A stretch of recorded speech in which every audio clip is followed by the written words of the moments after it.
دانیہ قرآن academy. یہ قرآن وہ رستہ دکھاتا ہے جو سب سے سیدھا ہے، اور مومنوں کو جو نیک عمل کرتے ہیں بشارت دیتا ہے کہ ان کے لیے اجر عظیم ہے۔ نحمده ونصلي على رسوله الكريم اما بعد فاعوذ بالله من الشیطان الرجیم بسم اللہ الرحمن الرحیم۔ السلام علیکم ورحمۃ اللہ وبرکاتہ۔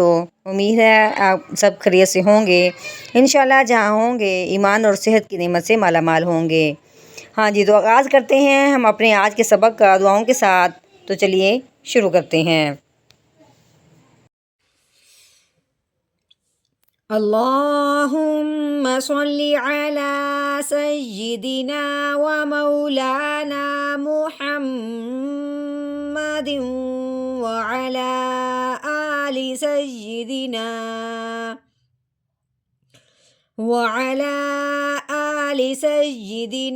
و مولانا محمد وبارک وسلم۔ رب اشرح لی صدری ویسر لی امری واحلل عقدۃ من لسانی یفقہوا قولی۔ رب زدنا علما رب زدنا علما رب زدنا علما۔ اعوذ باللہ من الشیطان الرجیم بسم اللہ الرحمن الرحیم۔ وما هو علی الغیب بضنین۔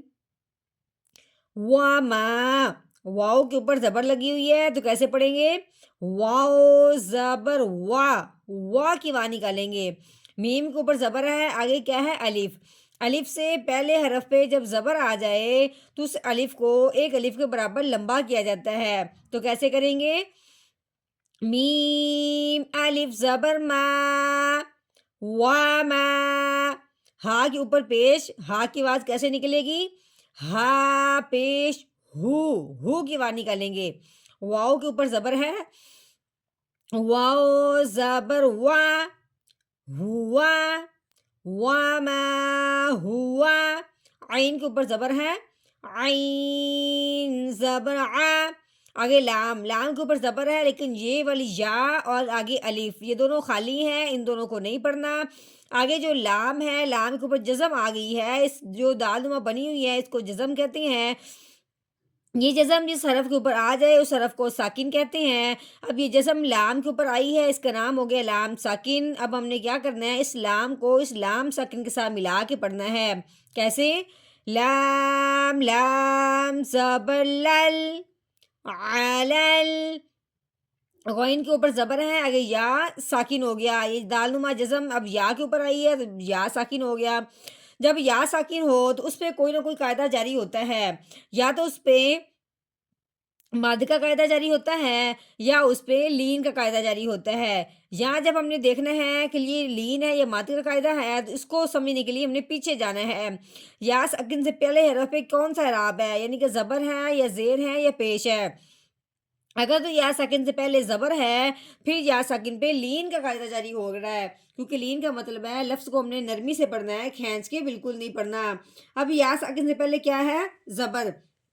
تو کیسے پڑھیں گے؟ غین یا زبر غوئی۔ کیسے پڑھنا ہے؟ غوئی، نہ تو لمبا کرنا ہے نہ جھٹکا لگانا ہے۔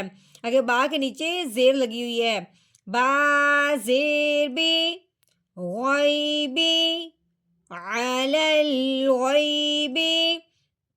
ہاں جی، با کے نیچے زیر ہے، با یعنی کہ کسرہ بھی اس کو کہتے ہیں، با زیر بی۔ غود کے اوپر زبر ہے، غود زبر غو، بی غو۔ نون کے نیچے زیر، آگے یا ساکن ہو گیا، یا کو بھئی جو جزم آئی ہے اب یا ساکن ہو گیا۔ اب یہاں بھی دیکھنا ہے کہ اس یا پہ کون سا قاعدہ جاری ہو رہا ہے، مد کا قاعدہ جاری ہو رہا ہے یا پھر لین کا قاعدہ جاری ہو رہا ہے۔ اس کو سمجھنے کے لیے بھی ہم نے پیچھے جانا ہے، ٹھیک ہے؟ اب یا ساکن سے پیچھے کیا ہے؟ زیر ہے۔ اگر تو یا ساکن سے پچھلے حرف کے نیچے زیر آ جائے تو اس یا ساکن پہ مد کا قاعدہ جاری ہوتا ہے۔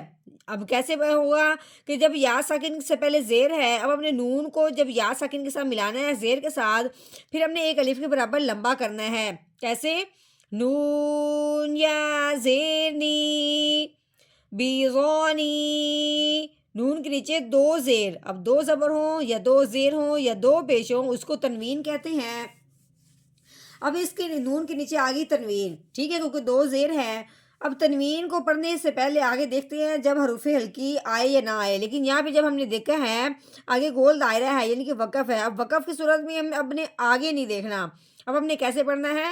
نون دو زیر نین بیغانین، آگے وقف۔ اب یہ جو وقف ہے، وقف کی صورت میں جو آخر والا حرف ہوتا ہے اس کو ساکن کر دیتے ہیں اگر وہ ساکن نہ ہو۔ اب یہ نون ساکن نہیں ہے، نون کے نیچے تنوین لگی ہوئی ہے۔ اب وقف کی وجہ سے اب ہم نے تنوین کو گرا دینا ہے، ٹھیک ہے، نون خالی رہ جائے گا، گویا کہ نون ساکن ہو گیا۔ کیسے پڑھنا ہے؟